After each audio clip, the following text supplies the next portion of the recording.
সালটি 2024, 8ই December. Syria ভেঙে পড়ল মাত্র 11 দিনের অভ্যুত্থানে। বাশার আল আসাদ দেশ ছেড়ে রাশিয়ায় পালিয়ে গেলেন। দীর্ঘ 54 বছরের আসাদ সরকারের মাত্র 11 দিনের অভ্যুত্থানে এক নিমেষের মধ্যে ইতিহাস হয়ে গেল। 61 বছরেরও বেশি সময় ধরে বাথ পার্টি তিল তিল করে গড়ে তোলা প্রত্যেকটা কর্মী এক মুহূর্তের মধ্যে মিশে গেল আকাশ বাতাসে। হঠাৎ করে কেন এই পরিণতি ঘটল সিরিয়ায়? এর পিছনে কে আছে? এখানেও কি তথাকথিত ডিপ স্টেটের হাত আছে, নাকি দীর্ঘদিন ধরে অপশাসন এবং অত্যাচারী শাসক হয়ে উঠেছিল এই বাশার আল আসাদ? আজকের এপিসোডে বুঝে নেওয়ার চেষ্টা করব আজকে 2026 সালে কেন বাশার আল আসাদের মৃত্যুদণ্ড ঘোষণা করল দামাস্কের একটি আদালত। কি ঘটেছিল তার শাসনকালে? সুপ্রিয় দর্শক, আলোচনাটা শেষ পর্যন্ত শুনবেন, তবেই আপনার মতামত জানাবেন। আজকের আলোচনা অত্যন্ত গুরুত্বপূর্ণ। ভূ রাজনীতিতে প্রত্যেকটা দেশের অভ্যন্তরীণ বিষয় শিক্ষণীয় এবং প্রতিটা দেশের জনগণের জন্য জানা অত্যাবশ্যক বলে আমরা মনে করি। কেননা আপনি দেশের সম্পদ। রাষ্ট্রনায়ক যদি ভুল পথে পরিচালিত হয়, আপনার দেশ ক্ষতবিক্ষত হবে। যেমনভাবে বারবার ক্ষতবিক্ষত হচ্ছে বাংলাদেশ। কিন্তু আজকের দিনে দাঁড়িয়ে বাংলাদেশ কি ভালো আছে? বাংলাদেশের আপামর জনসাধারণের রুটি রুজির নিশ্চয়তা দিতে পেরেছে বর্তমান তারেক রহমানের সরকার? গণঅভ্যুত্থানে শেখ হাসিনার পতন হয়েছে। 2 বছর পার হয়েছে শেখ হাসিনা চলে যাওয়া দেশ থেকে। আজকে বাংলাদেশের সাধারণ মানুষ শিক্ষাতে কতটা এগিয়ে গেল? কিভাবে গরিব দেশ থেকে আরও গরিবের দিকে ঠেলে দিচ্ছে? একটার পর একটা সরকার পরিবর্তন হচ্ছে, আর দেশের উন্নতির নামে তাদের নিজস্ব ব্যাংক ব্যালেন্স দিনের পর দিন বেড়েই চলেছে। আর নেতা মন্ত্রীদের দাপটে সাধারণ মানুষেরা আরও ছোট থেকে ছোট হতে হতে পিঁপড়ের মতো হয়ে যাচ্ছে। দর্শক, আজকের আলোচনায় আশা করছি শেষ পর্যন্ত থাকবেন। আর বলে রাখি, আমাদের আলোচনা ভালো লাগলে অবশ্যই চ্যানেলটি সাবস্ক্রাইব করবেন, একটি লাইক কমেন্ট শেয়ার করে আরও বন্ধুদের মধ্যে ছড়িয়ে দিতে ভুলবেন না। দর্শক, চলুন বিস্তারিত আলোচনায়। যুগে যুগে প্রত্যেকটা দেশের অভ্যন্তরে শাসক আসে, শাসক যায়, কিন্তু দেশ থেকে যায়। দেশের মানুষের কথা ভাবে কয়জন শাসক? আমরা বিগত দিনে বাংলাদেশ দেখেছি বারবার শাসক চেঞ্জ হতে, শাসক পরিবর্তন হয়েছে। কাজের কাজ কি হয়েছে? ভারতের অভ্যন্তরেও দেখেছি দীর্ঘদিন ব্রিটিশরা কিভাবে দিনের পর দিন ভারতীয়দের ওপরে অত্যাচার করেছে। দেশ স্বাধীনতা পেয়েছে। কংগ্রেস দীর্ঘদিন শাসন কার্য চালিয়েছে, কিন্তু কংগ্রেসের উপরেও অভিযোগের তীর একেবারেই কম নয়। দেশের সম্পদ লুটপাট থেকে শুরু করে নেতামন্ত্রীদের আকাশচুম্বী বাড়িঘর আর বিদেশে অর্থ পাচারের অভিযোগে বারবার ক্ষতবিক্ষত হয়েছে ভারতের কংগ্রেস পরিচালিত সরকার। আজকের দিনে দাঁড়িয়ে এনডিএ পরিচালিত সরকার চলছে। 12 বছরেরও বেশি সময় ধরে নরেন্দ্র মোদীজির নেতৃত্বে যে সরকার চলছে, সেই সরকারের বিরুদ্ধেও অভিযোগ নিহাতই কম নয়। কিন্তু কেন যুগের পর যুগ মানুষ আন্দোলন করে, দেশের অভ্যুত্থান ঘটে, দেশকে ভালোবেসে তারা নতুন করে আবার কাদামাটি করে একটি স্বপ্নের রাজ্য বা স্বপ্নের দেশ তৈরি করার কাজে লাগে যুবক যুবতী ছাত্রছাত্রীরা? কিন্তু যুগের পর যুগ কেন স্থিতিশীল অবস্থায় আসে না? আজকে সিরিয়ার দিকে তাকালে মনে হবে যেন একটি ক্ষুধার্ত পৃথিবীর খণ্ড মাত্র। কেন বলছি এই কথা? 90%-রও বেশি জনগণ, সিরিয়ার 90%-রও বেশি জনগণ আজও দরিদ্র সীমার নিচে বসবাস করে।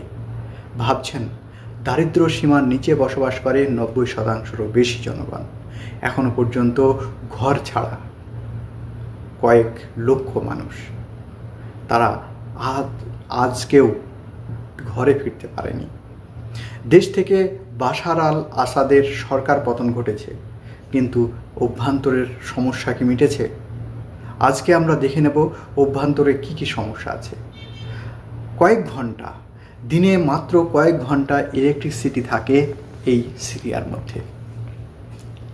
একটি যুগের পর যুগ, হাজার বছরেরও বেশি, হাজার হাজার বছর ধরে একটি সভ্যতা তিল তিল করে গড়ে উঠেছে এই সিরিয়া সভ্যতা। শুধুমাত্র একটি শাসকের ভুল সিদ্ধান্তে আমেরিকার কাছে বিক্রি হয়ে গেল এই সিরিয়া। হ্যাঁ, বর্তমানে তো এইরকমভাবে আর দেশ দখল হয় না। দখলদারির কায়দা বা দখলদারি সিস্টেম পরিবর্তন হয়েছে। সরকার পরিবর্তন করে, তাদেরকে পুতুল সরকার বসানো হয়, আর তাদের কথা মতোই চলবে সেই সরকার, সেই দেশ। অর্থাৎ সেই ভারতের ব্রিটিশ সময়ে অধীনতামূলক মিত্রতা নীতির মতোই। স্বাধীনতা তোমার থাকবে না, কিন্তু তুমি আমার মিত্র, তুমি আমার বন্ধু। এই প্রসেসেই বর্তমান সিরিয়াতে নতুন শাসক এসে বসেছেন। সেই শাসক আল সারা কতটা গ্রহণযোগ্যতা বা কতটা মানুষের স্বার্থ কায়েম করতে পারছেন? এখনও তো গৃহযুদ্ধের মধ্যেই জর্জরিত। HTS কি পেরেছে সিরিয়াকে স্বপ্নের সিরিয়া বানাতে? আজকের দিনে দাঁড়িয়ে যখন দামাস্কের একটি আদালত বাশার আল আসাদের মৃত্যুদণ্ড শোনালো, সিরিয়ার সাধারণ মানুষ ভাবছে যে তাদের আন্দোলনের জয় হয়েছে। শুরুপাতে যে আন্দোলন দিনের পর দিন লক্ষ লক্ষ মানুষকে নিহত করেছে এই আসাদ সরকার, অর্থাৎ বাশারের নেতৃত্বে যে সরকার চলেছে, সেই সরকার প্রায় 5 লক্ষেরও বেশি সাধারণ মানুষকে হতাহত করেছে।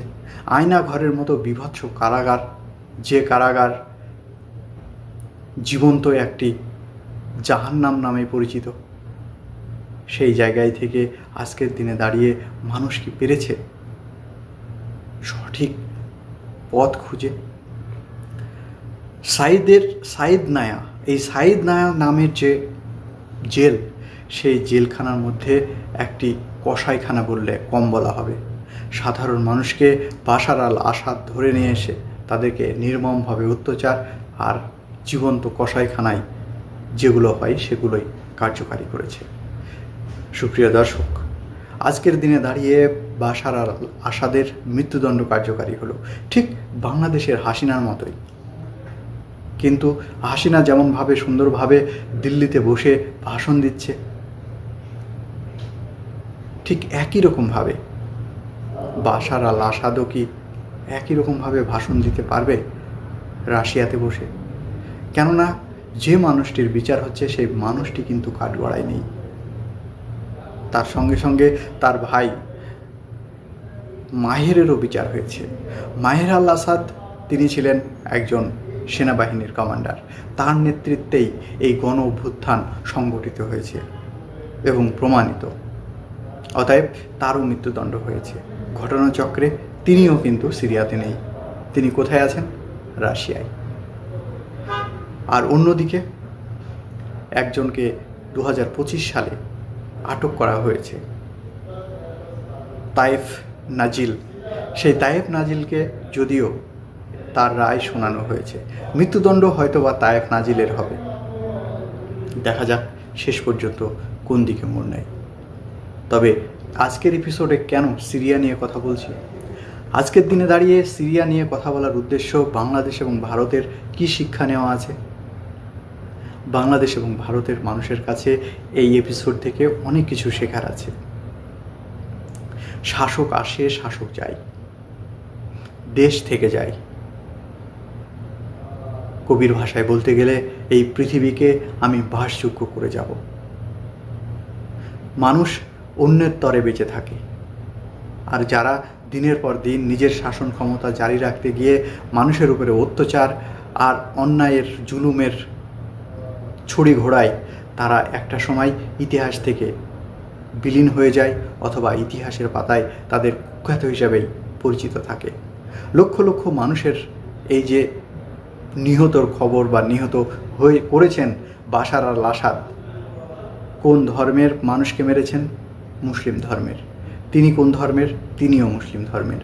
কিন্তু আমেরিকা তথা ডিপ স্টেটের দীর্ঘদিনের যে প্রোপাগান্ডা, শিয়া আর সুন্নির মধ্যে ডিভাইডেশন রুলসকে কাজে লাগিয়ে সিরিয়ার মধ্যে এই বীভৎস অত্যাচার নামিয়ে নিয়ে এসেছিলেন।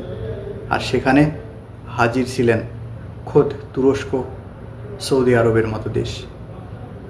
যদিও সিরিয়ার এই রাজার সিরিয়ার পক্ষে অর্থাৎ বাশার আল আসাদের পক্ষে সেই সময়তে ইরান দাঁড়িয়েছিলেন রাশিয়া। দিনের পর দিন ইউক্রেনের সঙ্গে রাশিয়ার যুদ্ধ লাগিয়ে আমেরিকা যেরকমভাবে রাশিয়াকে দুর্বল করে রেখেছে, ইউক্রেনের সঙ্গে যুদ্ধে যেভাবে ক্ষয়ক্ষতি বা শক্তি ক্ষয় করতে হলো, শেষ পর্যন্ত দেখার বিষয় এই যুদ্ধ কতদিন যায়। অন্যদিকে ইরানের সঙ্গে সরাসরি আমেরিকা যুদ্ধ শুরু করেছে, সেই যুদ্ধ কিন্তু আজও অব্যাহত। সুপ্রিয় দর্শক, মানবতা কোথায়? মানবাধিকার সংস্থা শুধুমাত্র চোখে কাঠের চশমা দিয়ে বসে থাকে। হ্যাঁ, মানছি বাশার আল আসাদ যেভাবে কুখ্যাত হয়ে উঠেছিলেন, স্বৈর শাসক হয়ে ভূমিকা পালন করেছেন, তার পতন অবশ্যই দরকার ছিল। মানবিকতার ঊর্ধ্বে কোনো দেশ বা কোনো দেশের প্রেসিডেন্ট নয়। কিন্তু আজকের দিনে দাঁড়িয়ে হাজার হাজার মানুষ তো খুন হচ্ছে সেই আমেরিকার নেতৃত্বে। তার বিরুদ্ধে কি মানব অধিকার কিছু বলতে পারে? আমরা সিরিয়ার পক্ষে নই, অর্থাৎ সিরিয়ার এই বাশার আল আসাদের পক্ষে নই, আমরা হামেদ আল সারার পক্ষেও নই, আমরা সিরিয়ার সাধারণ মানুষের পক্ষে, গোটা পৃথিবীর মানবিকতার পক্ষে। পৃথিবীর প্রত্যেকটা প্রান্তের মানুষের পেটের ক্ষুধার যে জ্বালা, সেটি নিঃসন্দেহে এক এবং অভিন্ন। সুপ্রিয় দর্শক, আলোচনা শেষ করার আগে আপনাদের কাছে একটি প্রশ্ন রাখতে চাই। বাশার আল আসাদের মৃত্যুদণ্ড, বাংলাদেশের শেখ হাসিনার মৃত্যুদণ্ড, এই সমস্ত স্বৈর শাসকদের মৃত্যুদণ্ড কার্যকারী হবে কি, পাবে কি সেই সমস্ত ছাত্র বা ছাত্রীদের বা যুবক যুবতীর বাবা মা বা ভাই বোনেরা এখনও পর্যন্ত যারা বেঁচে আছেন, তারা দেখে যেতে অত্যাচারী শাসকদের পরিণতি কী হয়? নাকি আবারও শেখ হাসিনা বাংলাদেশে ফিরে আসবে, বাশার আল আসাদও হয়তো বা কোনো দিন সিরিয়ায় ফিরে আসবে? সাধারণ মানুষের মৃত্যু শুধুমাত্র প্রহসন মাত্র। দর্শক, আপনাদের মূল্যবান মতামত অবশ্যই কমেন্ট সেকশনে জানাতে ভুলবেন না। আমাদের আলোচনা ভালো লাগলে অবশ্যই চ্যানেলটি সাবস্ক্রাইব করবেন, একটি লাইক কমেন্ট শেয়ার করে আরও বন্ধুদের মধ্যে ছড়িয়ে দেবেন। Thank you.